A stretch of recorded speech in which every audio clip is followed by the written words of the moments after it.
It's time to switch things up a bit. We're back at OCRC again, where Ty Tessmann is halfway through qualifying at an all-new event. The event still has a long way to go, but currently he is top qualifier in this round. Success with his new platform is a welcome change, as Ty has struggled in the 8-scale program since making the switch to X-Ray. But with the IFMAR Worlds focusing on the smaller scale this year, struggles in the 8-scale class don't really matter that much. I'm really glad how 2 wheels going, how much progress we've made. So it's a good thing to have that in the right direction. We're sitting good coming in the Worlds, being a low bite, most likely a low bite surface. How it's handling here is really good. Even when it was low bite, it was still easy to drive, and big improvement from how it started off. So I think we're definitely in the right direction and looking forward to the Worlds.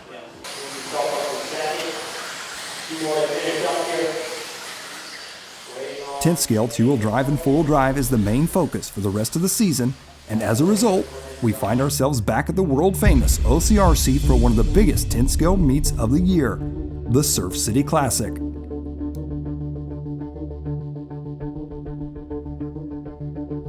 We just finished telling the story of SiKCross, but one fact we did gloss over was the attendance. While we saw close battles between some of the best drivers in the world, and it was one of the most exciting races we've ever been to, SiKCross was a very small race. It barely cracked 100 entries. The Hot Rod Hobby Shootout, once one of the most prestigious races in the world, also saw low attendance this year. In point of fact, OCRC's club race held the same weekend as the shootout had more entries. In stark contrast to SiKCross, the PMB set a new single-track attendance record, drawing in nearly 1,100 entries. While it's hard, albeit a bit absurd, to compare a nitro race with an electric race, it does raise an interesting question. Are indoor races becoming more popular? 5, 6, 7 years ago, I would say I preferred indoor racing to outdoor racing. We did a lot of outdoor, now we do a lot of indoor, and I wish we could do some more outdoor racing. I don't know, I guess it's what you don't do, you want to do, but what makes indoor racing so tough is just sanding tires, saucing tire. It's like so much tire prep, it's pretty crazy, and it's so crucial. One of the most prestigious indoor events, the Reedy Race, is so popular that a lottery system is used in the open class. Like Reedy, the Surf City Race is also an extremely popular race which draws drivers in from around the world. Entries are capped at 300, and it's sold out in less than 3 minutes. I don't think people can get on the internet and fill out a form faster than that, so honestly, you put a cap on it, it kind of adds some incentive to sign up early. I think a lot of races without any sort of cap, someone just goes, well, I'll sign up when I get there that morning, and then they just end up not going, and you end up with a race with 100 entries or something like that. They don't feel like they have to commit to it. Here you have to make a decision, you have to commit to it. In all honesty, committing to a trip to Huntington Beach in the middle of summer isn't all that bad.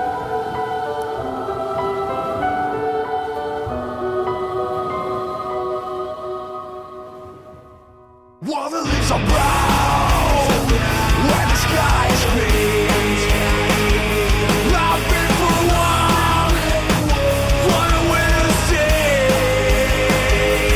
I'd be safe and warm if I was in the league. California dreaming,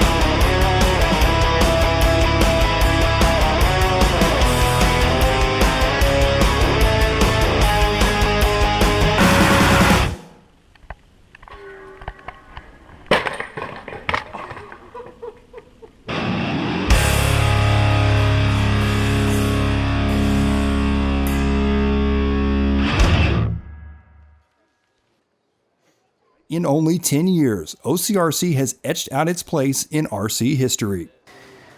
I'm lost for words right now. I'm so excited.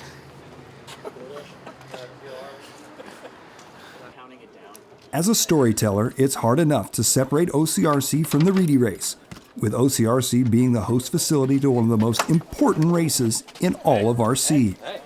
Will it also be difficult for the racers to separate the two events? Yeah, it's typically that way. It's just there's more open practice, so there's way more laps getting on the track. There's a variety of different tire sauces, which increases the tire wear, so the tires are laying more rubber down. It's also a little hotter outside, I think, so the track isn't holding as much moisture. So it is quite a bit different than Reedy, but it's still basically the same old track, same old dirt. It's just the way it is right now is probably how Reedy gets like on the last day we're here. So it is a little different for sure. While this race may be different than the Reedy Race, one constant remains. The top talent in the industry are here. I don't know, if we've been doing it long enough now, we get all the pro guys. The first few years we flew them out. You know, now it's one of those races that is in the contracts and they get flown out here instead. We're just us keeping at it, I guess, you know. Is the stage finally set for the younger drivers to shine? Or will the usual cast of characters once again dominate? Just 4 years ago, 14-year-old Spencer Rivkin won the Open class at Reedy. Since then, he has gone on to win a Roar and an IFMAR title. Many of today's top talent shot to fame with wins at the Reedy Race.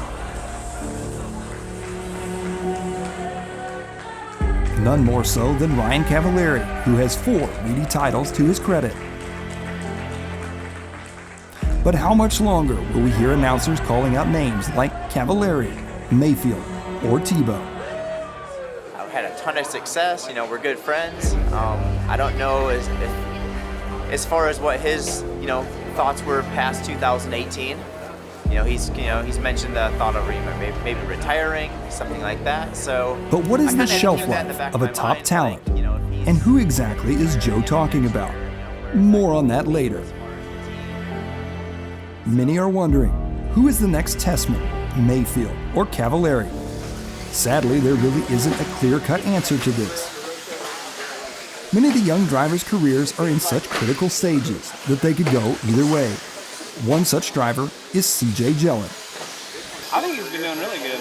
I think his speed's kind of getting a little bit faster than his talent as of right now. So he's got to catch up with that. But once he catches up with that, I think he'll be doing very well. We'll see this weekend. I think he's kind of figuring it out after Nationals last week. So I don't know. We'll see. I hope. You can only hope, right? CJ, starting his RC career in a Traxa Slash just 4 years ago, has risen through the ranks quite quickly. At only 13 years old, he has already seen success at the top level of the sport. But this weekend will be a tough test for him, and for Kevin. One huge benefit that CJ does have is that he has amazing teammates and mentors available to him, Ty and Gord Tessmann. While Ty did walk away from the last Reedy race with the highest points total he's ever accumulated, he hasn't exactly lit it up at races held here at OCRC. They were used to, the hot body stuff, which is a car that they were able to kind of build and suit to themselves. So, but as hard as, Ty and Gord work, I knew it would only be a matter of time before they were able to get everything up to speed. And they've done a great job so far. And then, obviously building the X-Ray team has helped tremendously too, because they've got people to work with. So, but it's been good. It seems like X-Ray's been on board with them, and 100% backing them, and obviously the results are starting to follow. The results Daniel was referring to was Ty's triple win at the Roar Nats just 2 weeks prior to the Surf City race.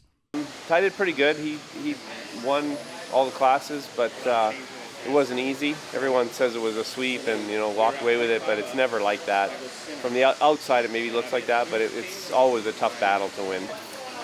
The hardest part was probably just getting used to driving within the dust line, I guess you could call it, driving within that small of the line. Usually with off-road you can take a little bit different line if you need to get by somebody or try to pass, but that you really couldn't do anything like that, so you just had to drive around the same every lap and be very precise. Tire prep is something that the Tessmanns have always seemed to struggle with. Joys of indoor racing. The saucing rituals is what kind of throws us for a loop. We're not that familiar with it. We don't race indoor a lot. And all this tire saucing and tire prep is so hard for us to try to... We basically just ask around the locals, see what they're doing, and follow their lead. And basically, it's tough. That's the toughest part. Hailing from Arizona, Tanner Denning has one of the premier facilities in the U.S. to train at. The Roar Nats didn't go all that well for Tanner.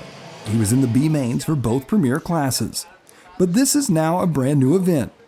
Unfortunately, after the first round, it's looking a lot like the Nats for Tanner.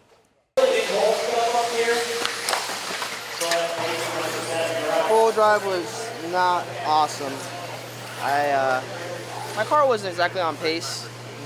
I was just running a clean run, and I had one crash and like a little bobble, and that one crash killed me pretty good. Like if I would have finished a half second faster, I would have got like 8th round, so I got 11th, I believe. So that kind of killed me. So hopefully I can go down in front sway bar, get a little more steering out of the car, and see where that puts me. Hopefully without a crash.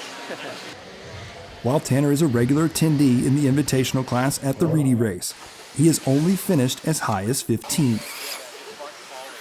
After the conclusion of practice, it becomes pretty clear that the top drivers will all have had success at the Reedy Race or have been past champions of it.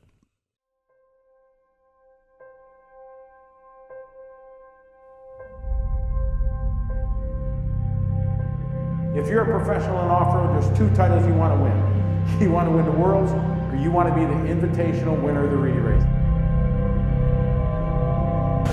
The Reedy Race is a big race because all the best drivers over the world come out here and run head-to-head, and they just battle it out and see who's the top. I mean, you don't have to be the fastest person. You don't have to, do hot laps and all that stuff. You just got to be patient behind everybody and then just see where that puts you.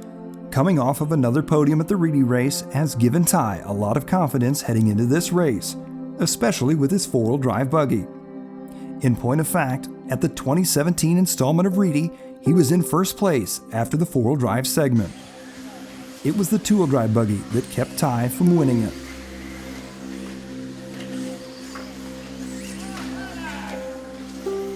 In the practice session at Surf City, Ty appeared to be avoiding practicing with the other factory drivers. Would this strategy work out for him? I don't know if it helps or hurts. It's just, you kind of look at lap times. I don't know if racing on the track with someone is going to be that beneficial. I guess we'll find out in the first qualifier if we were right or not. But I think my car's easy to drive. I can push it, I can go slow, I can get by traffic. So I think it's doing everything I need it to race good. So I think it'll be good. Both Ryans are fast out there. Ty is always fast. Spencer's all in the mail, so it's always the top guys. They're going to be fast no matter what track it is. Even with Maifield dominating over the past year or two, the talk in the pits was centered around how to beat Ryan Cavalieri. Ryan Cavalieri is the most prolific winner of the Reedy Race. With 4 titles to his credit, it's undeniable that he has established a dynasty. Will we see typical Cavalieri domination here at his home track? 4-wheel drive mod went well enough for Cav. He's up with his 2-wheel drive now, and his run isn't going as smooth as he would like. Late in the heat, he tangled with a lapped car, and it cost him dearly. It was all right. Got like 3 and 4 for the first run, and then TQ short course, and then kind of just had a couple too many mistakes in buggy. I think I ended up 5th. I mean, I pretty much blew it the last lap. I got kind of around traffic, and when I landed the triple, I got on the power and got a little bit too high in the fluff, and really just had no grip, and I just kind of got out of shape and lost like 2 seconds on the last lap. My last 2 laps were like one of my fastest, so it would at least end it off good, and yeah, so we'll regroup and go for the next round. Ryan would finish day 1 of qualifying with a 3rd place in 4-wheel drive and 4th place in 2-wheel buggy. Not the dominance he would like to exert. But with the long mains run here, he hasn't lost his confidence. Yeah, I mean, it's going to be close, I think, the whole time. The whole 10 minutes, I mean, last year was pretty much wire to wire, so I'm going to say it's going to be the same thing here. Dustin Evans is off to a bit of a slow start. Reedy champion and yet another racer who made chassis changes in the off-season. Dustin finds himself mid-pack after the first round.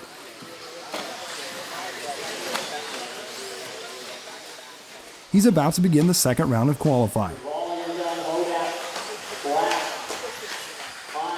Given that his first round put him into all A mains, Dustin will be looking to drive less conservatively in the second round.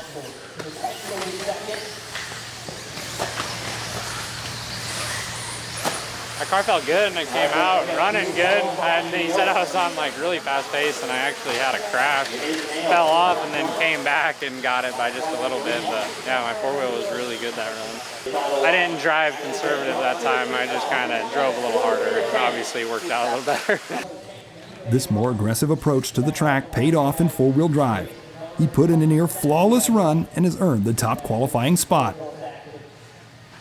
While his run was solid, he knows the race is still in its infancy, and a lot can still change. Because like right now with the intermixed heats, a little bit of traffic plays in it and everything like that, I think we're really going to see the pace once we get into round 3 and the resort and all the fast guys are together. That's when I think someone might start stick out, and then that's when the grip's going to get significantly higher. So I think until we get there, you can't say a whole lot.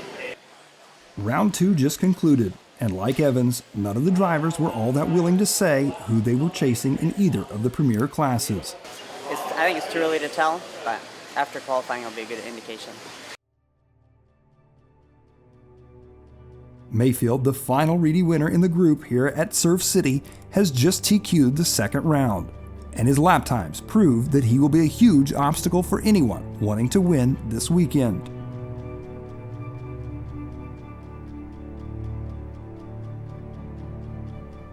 Even though he is running a prototype car that he hasn't had a lot of stick time on, Maifield would earn 2 TQs on this first day of qualifying.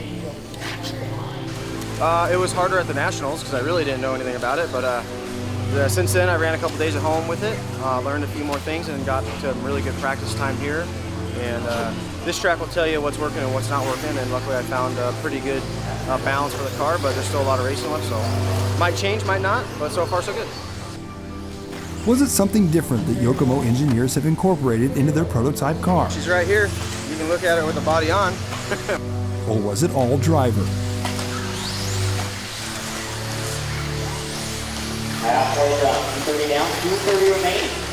Yeah, good. First round went good. Got the TQ in all the classes I was running. Cars are working good. Track has a ton of traction. Kind of blowing the tires out a little bit, but the track can support, a slick. That's part of what we're going to end up running. So far, so good. At Reedy, traction is always a struggle, so it's hard to imagine that we might actually see slicks being used here at OCRC. Between the track crew tightly controlling the watering schedule and the high humidity, conditions just didn't seem quite right for slicks. Yet. While Ryan was the driver to beat in four-wheel drive, in two-wheel drive he would only TQ the first round. In fact, we would not see any of the Reedy Race winners dominating this class at all. Ty was struggling in four-wheel drive, which is odd since it's not usually a class he has issues with. Just my car just didn't feel like it usually does, and we made some changes to try to get better, and it was not as good. So the two-wheel's better, but no, it didn't make up for the four-wheel. Four-wheel, we're going to make some big changes back to what we normally run, what we ran at Reedy, and go from there.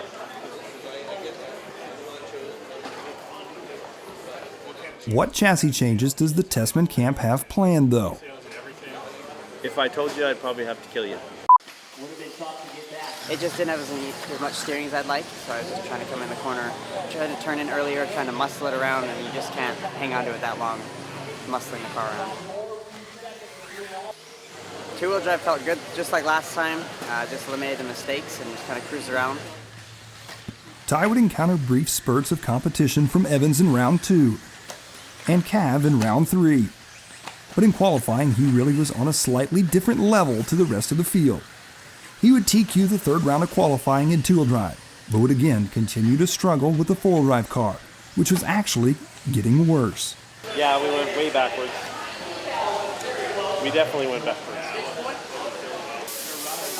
He has to qualify well because I don't know if anybody can catch him, and if Ty's stuck behind people, he can't catch him, so we can't let him get away, whoever is behind him. So we have a 2. If we TQ the last round, we might be starting behind him. That's what we'll need to do, I think, tomorrow.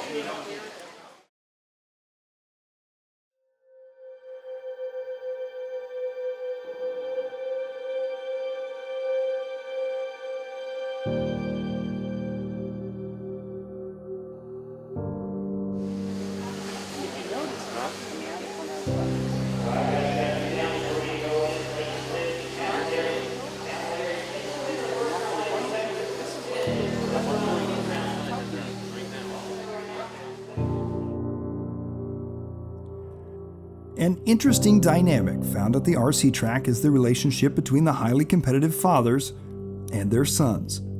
In many cases, it works out well and can be an advantage. Other times, it can be a volatile combination.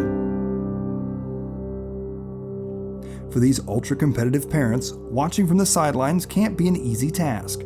More often than not, their tempers get the best of them. Many father-son duos have managed to take their racing programs to the pinnacle of the sport by winning world championships. Your 2010 champion of the world.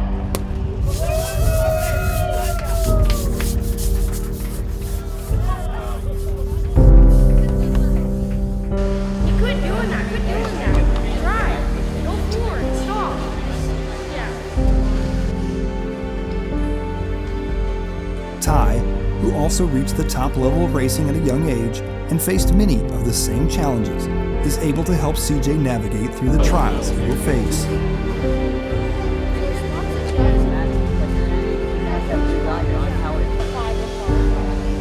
I'm trying to keep a little bit of distance, but I want him to be able to come to me if he needs help with anything. He has good family support, which is really important. And it's tough. Mine were the same. Dad's wrenching skills are usually behind the kid's skill driving. So it's a catch-up thing, and I basically help when I can. Ty helps when he can, and just kind of bring him along. But he's doing awesome. He's just really doing awesome. So far, CJ has been progressing very well for a 13-year-old. He hasn't had a major win yet, however. Kevin would like to see that change this weekend. But just making either A main at this event would be a major step forward in his development. Math? Do you like math? Not really. Why not? I don't. SiKCross is all math. Yeah? Are you a good student? Yeah. What grade are you in? 8.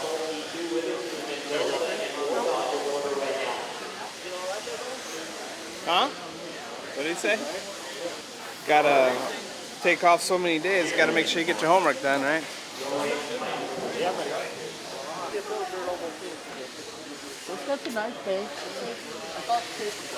CJ is up. Four-wheel drive is run first, which works out well for him, as this is the class that CJ is much more comfortable with. And it shows.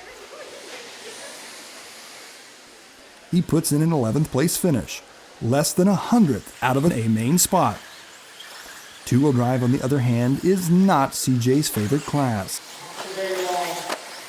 He would finish deep in the field, 35th place to be exact, which would place him solidly in the C main grouping. Fall asleep on the driver's stand.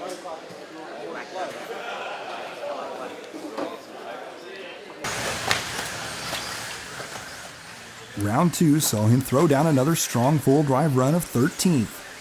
This time he missed the A group by just over a second. Two-wheel drive, still a struggle for CJ, was getting marginally better, 26th place. But Kevin wasn't overly impressed, and it was here we really saw how the learning curve for mechanics is just as steep as it is for young drivers like CJ. It was all right, I guess, if you call it a run. I don't know. He's got to be able to keep up with the track. The track changes a lot, and he thinks that since the last time he ran it like that, that's going to work this time, and it just doesn't work like that. So he's got to figure that part out, I think. He's having a hard time with that this weekend. Normally he does pretty well with it, but I don't know, young, I guess. Typically, keeping up with the track changes does fall onto the mechanic's list of responsibilities. Just another small lesson that the team of CJ and Kevin will have to learn in their budding careers. For the third and final round for the day, CJ was trying to push just a bit too hard in four wheel. Bad. Too many mistakes. Was your car hard to drive? I had a little bit too much steering. Hoping for an A-main worthy run, CJ would find himself laying down his worst four-wheel run of the event. This run would keep him from qualifying directly into the A-main. Unless he throws down an amazing run in tomorrow's last chance qualifier, CJ will most likely have to bump his way into the show.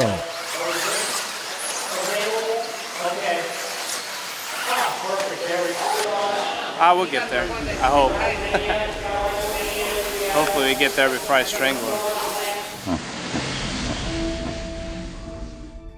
In two wheels, CJ again improved his position, but the run was full of several costly crashes.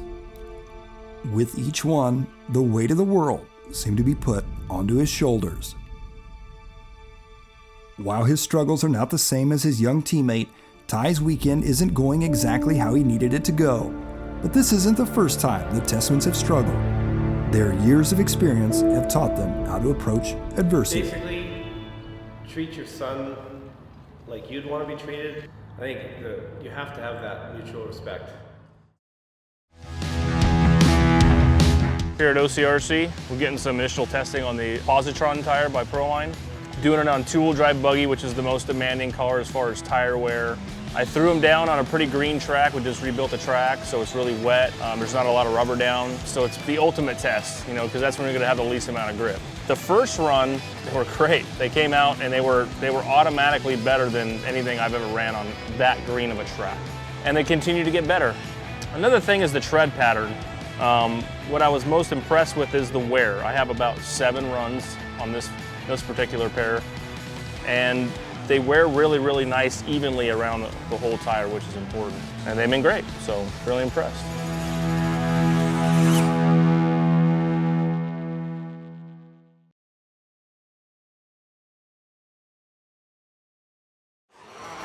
There are more now than when I started 28 years ago.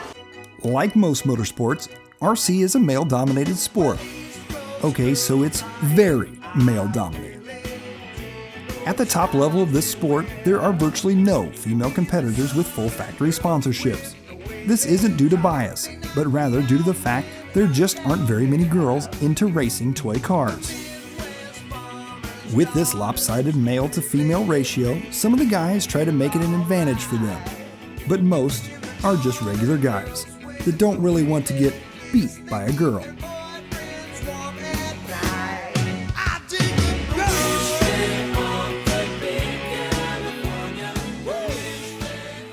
Rhonda Drake did more than most people realize to pave the way for other girls looking to get into RC. But it wasn't easy for her. Yeah, because they didn't want to really sponsor girls. That was not a market they wanted to go to. And then when they actually saw the potential from it and the marketing from it and everything, I was also fast. I wasn't just a girl racing, I was very competitive. Rhonda, whose brother-in-law got her into RC, had her parents convinced it was just a fad. Long before she met and married Adam, Rhonda had made a name for herself in the industry and earned sponsorships at a time when more than just a pulse was required. 28 years later, and she's still with it.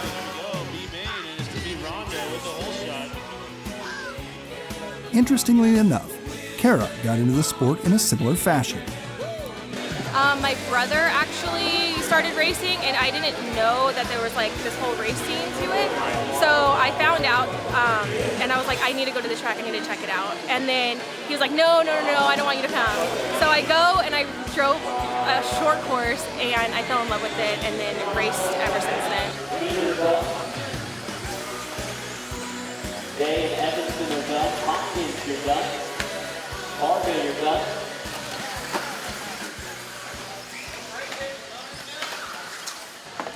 Kara is participating in the very competitive two-wheel drive stock buggy class, as well as stock stadium truck.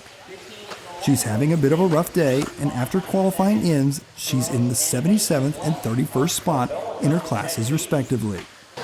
Oh, I get so nervous every time I race. I put a lot of pressure on myself, I think. I want to do good for myself, and I know I have like a standard that I want to set for myself. But yeah, I get nervous every time I race. Another one of the girls racing here this weekend, Jennifer Lathrop, is faring a lot better than Kara. But she's been doing this a bit longer, and she has an amazing crew chief that helps with the wrenching duties. He's really at the top of his game this weekend. So far, so good. I'm actually going online to check my results right now. See what kind of changes I need to do, what modifications. Talk to my crew chief here, see what we can do. Jennifer's best run in stock buggy was 34th, which put her more than halfway through the field. Her crew chief, who is her husband, also races. But what happens when they end up in the same class? You are the enemy and I'm going to beat you, and I mean, that's the way we do it. So we're both very competitive. I will punt her in a heartbeat. Fortunately for them, they were not running the same classes this weekend. Unfortunately, her husband isn't the only guy on the track that would punt her in a heartbeat. There's some individuals that are still out there that are against women racers. So I deal with that everywhere I go. So they tend to race me a little bit different than the average racer, but that's very far and few in between, I would say. So most of the time I do get the same respect as any other man out there. A mid-pack performance would have Kara ecstatic, but Jennifer is hoping for more in the final qualifier tomorrow.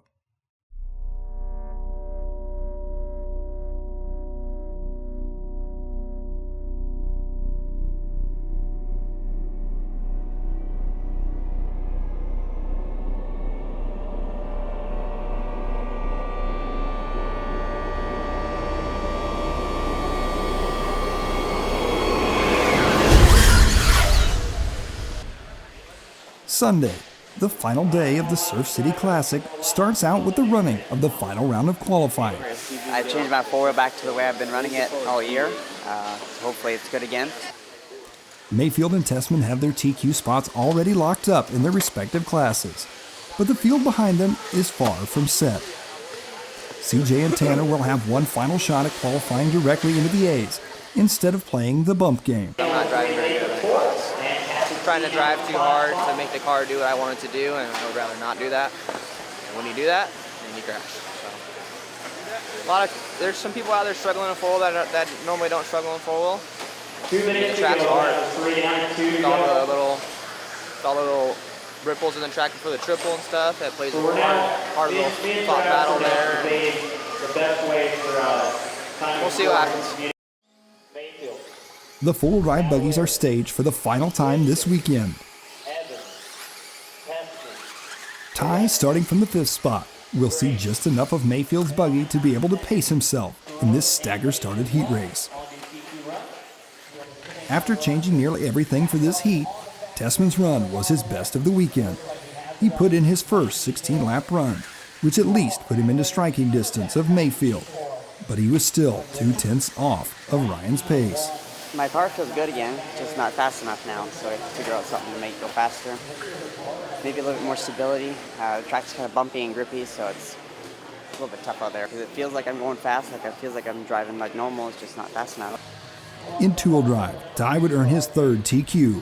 I'm really glad how two wheels going, how much progress we've made. So it's a good thing to have that in the right direction. Because I think we'll get the four-wheel figured out, because we know four-wheel drive, that's what we're mainly doing. So, but now that two-wheel drive's good, I think we're in a good position. Ending up in the B main for both classes entered is really not how Tanner expected this weekend to go. Hopefully I can change a couple things. I think that will make it better for the B main, and hopefully just bump up to the A and see what happens. Joining him in at least one of the B mains would be young CJ. I think CJ's been doing good. Sometimes I think they have a little bit high expectations for themselves, but the kid is only 13 and he's doing awesome. I mean, sitting in the B main at this race, it's a big race and he's doing really good. I'm proud of him, and he's only going to get better. he sticks with it, I think he'll be one of the greats. This last chance round would hand Ryan his third TQ in the four-wheel drive class. He has most of his competition trying to figure out what it's going to take to beat him. More or less kind of what Mayfield did. My rears were too new that run on four-wheel. Well, close lap time wise, he's just kind of been the most consistent.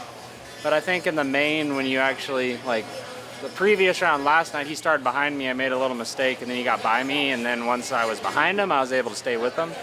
So I think once we have like in a racing situation, just someone to hang on to, hopefully we'll be able to run with him.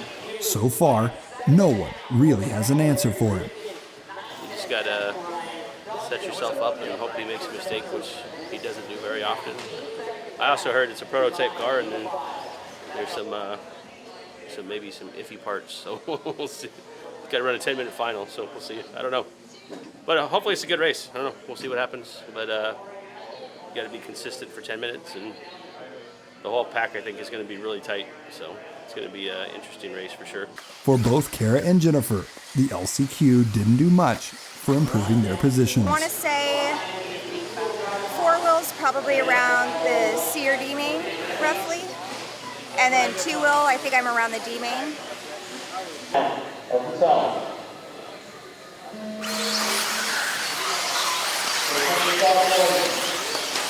Virtually every major electric race runs AAA mains.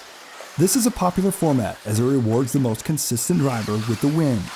It does, however, exclude bumps. So if you're not in the top 10, you're destined to watch the main events. At Surf City, they do things just a bit differently. First off, there are bumps. So for drivers like CJ and Tanner, even though qualifying didn't go as they had hoped, they still have a chance to make the show. Secondly, they run single 10-minute A mains with no second chances that AAA mains offer. The stakes are definitely high. A bad start just might be unrecoverable. CJ and Tanner are having a heated battle in the four-wheel drive B main. CJ is in second, the final bump spot, with Tanner on the outside looking in. Even with Tanner pressing hard, CJ remained calm beyond his years. I need to get going. Don't worry about him. Go for Tommy. Late in the race, however, nerves seemed to get the best of CJ, and he made a few nearly fatal mistakes. This made for some tense moments for Gord. Yeah, a little bit nervous. I think CJ handled himself really well, though. I think he was faster. He just couldn't get by Tommy. Tommy kept the door shut really well. With a small gap to Tanner, CJ could now focus on getting by Tommy Hines. And CJ did so with a textbook perfect pass in the triple section. He would hold on to take the win. How'd you do? I did good, bumped, so I'm happy. Well, he drove really smart. If he can drive like that in qualifying, we'll be good. Good job. After doing the same in the C main of two-wheel drive, CJ was looking for just one more bump. With each run, Jellin has gotten faster in what is quite possibly the hardest class in all of RC. But will his speed be enough to carve his way through the entire field, as he will be starting from the very back of the pack? Mistakes completely halted CJ's march to the front. Tanner, who missed the bump in four-wheel drive, would earn it here. He would be heading to the show while CJ would finish down in the 11th spot in the B main. In the highly competitive stock buggy class, Jennifer's last chance qualifier hurt her position badly. She has just bumped out of the F main and is now in the E main. Like CJ, she struggles to work her way through the field and ends up 7th in the E. Overall, I feel that I did pretty well. I was able to bump from one of my mains to the next, so it was back-to-back, which was a tough one, but nerves were rattling. But all in all, I think it was good, great experience. I know what to do for the next race, and I know what I need to work on and go from there. Kara also struggled in both of her mains, but she viewed this event as a huge learning experience. Overall, it's good, yeah. I mean, I'm happy with everything for the most part. I mean, racing could have gone better, but overall, yeah, it was good. Now I know where to improve, and I'll be back for club racing to improve on my lines and stuff, but it was good. Overall weekend was good. It was fun. It's down to the final 2 pro mains, and not a moment too soon, as some of the competitors appear to be fading. Would the same be true for their equipment in these long 10-minute A mains? No, our car won't fade. It's actually better as a 10-minute main because then there's more chance for mistake, and I think that'll work in our favor. Ty Tessmann, top qualifier in two-wheel drive, has struggled in four-wheel. He will be starting 4 positions back of Ryan Maifield, who has dominated the class this weekend.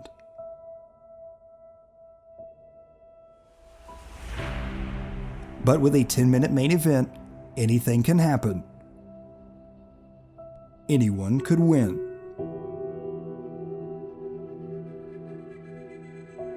But would anyone have the speed and consistency to touch Maifield? Evans certainly has the speed, but consistency has eluded him this weekend. Usually you can never really count out Ty, but he struggled to find speed with his four-wheel buggy all weekend. The pressure is on Maifield, who has taken a significant gamble by running this 10-minute final on nearly completely bald tires. Four-wheel drive, modified main event on its own.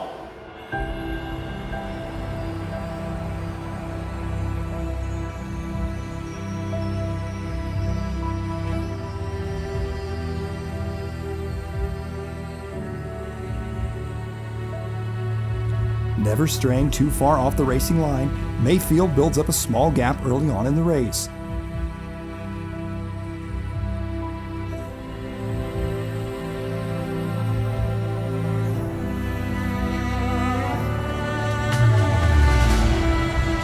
Cavalieri and Tessmann are in tow.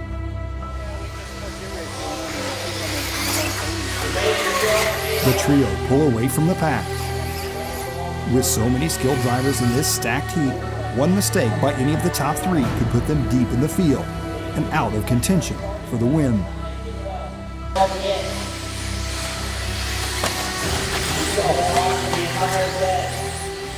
After an early, failed attempt at passing Maifield, Ty would drop off the pace slightly. He would also make the first major error of the race.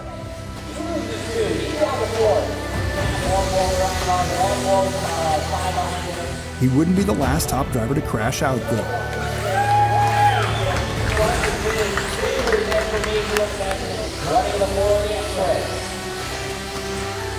While Ty was slowly working his way back into a podium spot, out front there was no one within striking distance of Ryan Maifield.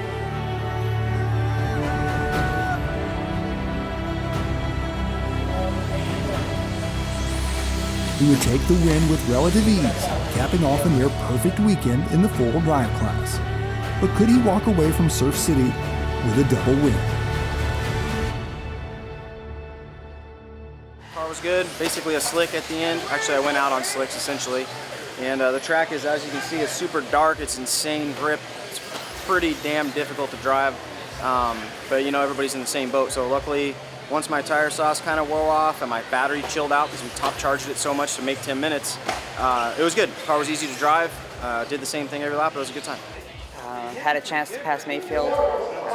Just didn't work out. We both kind of jumped off the triple crooked, but after that, just kind of, I don't know, just couldn't get going again real fast. And I don't know, my car felt good the whole time. Just sometimes you don't have the speed. Final race of the day, final race of the week. While speed escaped Tessmann this weekend in four-wheel drive, he was TQ in the two-wheel drive class, and he had plenty of speed. We're going racing on the toe. The start was clean, and 10 hungry drivers attacked the difficult OCRC layout. A group of 4 buggies broke away ever so slightly from the rest of the pack. Tessmann was out front, followed by Maifield, Rivkin, and Cavalieri. An impressive group, to say the least. Just a few laps in, and Cavalieri was dropping off slightly, and for the second main in a row, it would be a trifecta of elite drivers setting a blistering pace. As they have done countless times, Ty and Ryan would again battle for the lead. Spencer need only sit back and wait for the inevitable.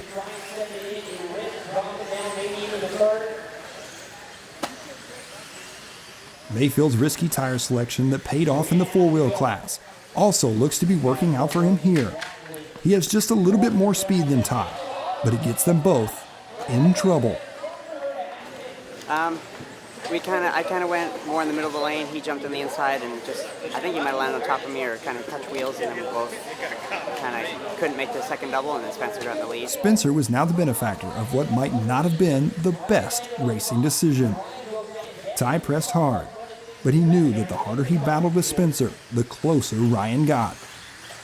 The last thing he wants is Ryan on his wing again. The pressure got to Ty, and he locked his tires under braking, spinning himself out. As if that wasn't enough, he would crash on the very next jump. Ty, who was the TQ, started on pole and led nearly half the race, was now in the 4th position. It sucks when it doesn't work out for you, but it's good when it works out for you. So you just kind of take the good with the bad. Up front, Ryan and Spencer, who have had issues in the past, were putting on an amazing driving display for the spectators. He knows that if he touches me out there, he's going to have a problem. I know. I was making sure I wasn't going to hit him. No, we were good. That was awesome. In similar fashion to Ty, but not quite as detrimental, Ryan overshoots a jump and gets back on the throttle a bit too hard. He spins himself out. This gives Spencer some much-needed space and allows Ty, who is now in 3rd, to close the gap to Maifield slightly. Maifield errs on the front straight and allows Tessmann to slip past him. To make matters worse for Ryan, time would expire. He was done. Ty would finish on the same lap as Spencer, but Rivkin's gap was simply too great, and he would take the win. I was a 3rd in qualifying. I just didn't really have the best of luck, but starting 3rd, you can be the best place to be. And Ryan and Ty were battling in front. I was kind of waiting behind for a mistake, and sure enough, it happened. And then Ryan and I got a really good battle a couple laps in, coming on the straightaway, and it was just amazing. I couldn't believe that we were that close together. I mean, and we didn't even hit each other really. It was pretty amazing, and a lot of respect to these guys. It's insane how fast we're going, and all these guys put in so much time. Same with me. We all put in so much time to do that out there, and it pays off. Gord and Ty were clearly disappointed with how the mains worked out. Hey, good race. I wasn't trying to do anything on the jump. I just went inside. I jumped on the inside. We touched a little. Over the jump, it's just like depth perception over there for the drivers. Like, you know where you are in the lane, but you don't know where you are height-wise. And then me and Spencer, we all three, that first 5 minutes was pretty insane. So I ended up getting 3rd, Ty got 2nd, Spencer won. It was a good race. For young CJ, Surf City was yet another stepping stone into what is sure to be a promising career. While making the main and full drive, had a good B-main and bumped and fortunately broke in the first lap, but it's racing. Ball cut popped off and so I was over. It had its ups and downs. Landed a few words, aren't you? Yeah. As for Ty, with the world so close, this race wasn't the stepping stone that he was looking for. I'm definitely not happy with not winning. I don't like to lose, but we learned a bunch of stuff, and that's what it's all about, is moving forward and getting better, and that's what we're going to do. Domination at the 10 Scale War Nationals seems like a distant memory now. While finishing on the podium at any 10 Scale event is huge for these top-level drivers, winning a race like Surf City isn't their primary goal. Not this year. I think we have 6 guys that could go to the Worlds that could win. So if you can beat those guys, I think we're missing maybe 2 guys in the U.S. that can win races. So the significance level's there for sure. It's the Reedy Race track. Obviously it's a big following of the industry within Southern California. You typically see a lot of people here. So yeah, it's good. It's good to win at this race. A lot of time before Worlds to get ready, and we'll be back there in China. I think we're miles ahead of our 2-wheel where we started. Even from the Nationals, we're ahead. So it's just all coming together, and hopefully we can have a good Worlds. The novelty trophies will no doubt find a place in both Spencer and Ryan's trophy rooms. but it pales in comparison to the trophy that will be given out in just a few short months.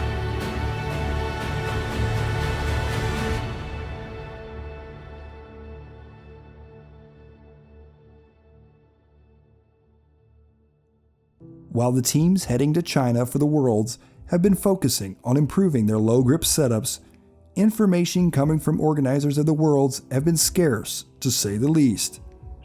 We could all be thrown a huge curveball when we arrive in Xiamen. How will the top drivers in the world handle the inevitable challenges that an IFMAR event seems to bring forth? And who will be the new 10-scale world champs?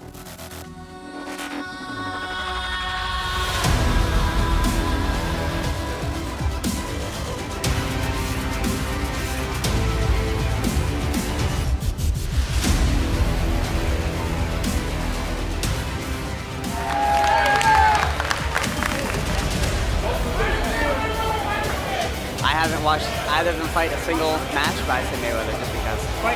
Mayweather all day. That ain't even a competition. That's like on-road guys coming to race us on this track. It's not gonna happen.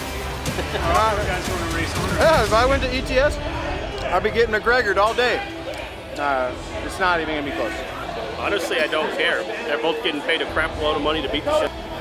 Now it's not as exciting as the first two rounds. McGregor in 4. Guaranteed. It would have been awesome. Let's go!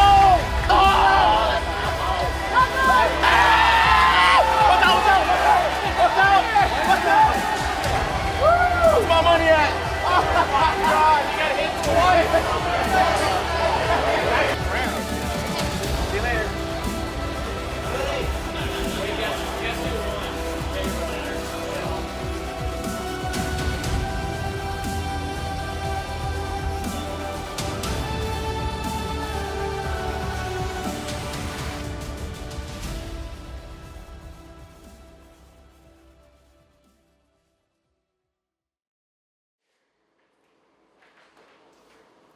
Are you still here? You know we're done, right? This is over. You have to go now. We're closed. The race is done. It's done for a year. A whole year. It won't be back again until next year. You have to leave. You're still standing here. This isn't working. Can this guy hear me? Does anyone know where he came from? Can you get out now? Goodbye. Good night, everyone. Oh.